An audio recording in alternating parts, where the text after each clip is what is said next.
When I received the call as an awardee for board service, I was just totally surprised. But when I found out that I was chosen by people who have received this award in the past, I was very humbled. In graduate school, I got involved with looking at and taking courses in housing economics, which led me to really believe that housing is a human right. When we're looking to build in a community and do some revitalization work, Al's brought his expertise to that and helped make sure that we're doing it in the right way and that we're really responsive to community needs. Al also has done a really great job of helping train other board members in their roles with Habitat for Humanity. They need to be really good ambassadors for the organization. They need to raise resources for the organization.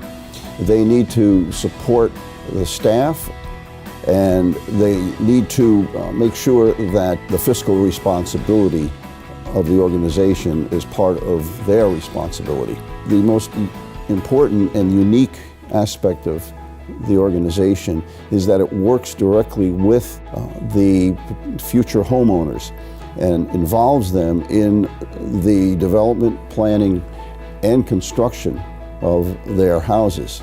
There's always risks. There's always question marks. There's always issues and problems that you don't foresee. But there has to be a point where the organization has to take that leap of faith. So one of a board member's biggest responsibilities is to make sure that the financial health of the organization is taken care of. And Al brings a wide variety of experiences to that role on our board. He has banking experience, he's been really involved with the Community Reinvestment Act, and he understands the responsibility that banks have in lower income communities. And he also has a background in housing development, so that helps make sure that we are building homes in a responsible way and that we are contributing to the fabric of our neighborhoods.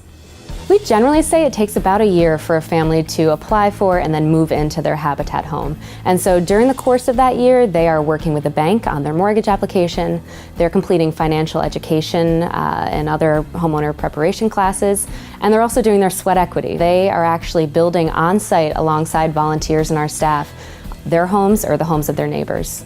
What keeps the houses affordable is the ability of our volunteers.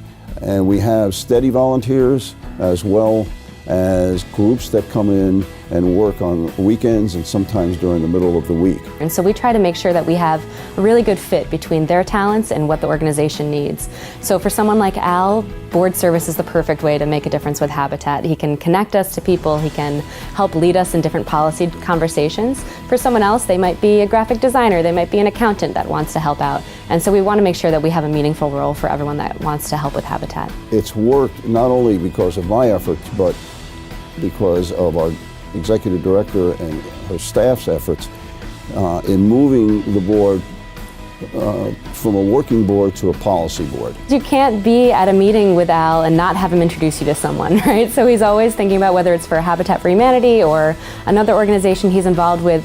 He's always thinking about those causes, and so even if you're just at a party or at a meeting, he will grab you by the arm and introduce you to someone else that he thinks you should know.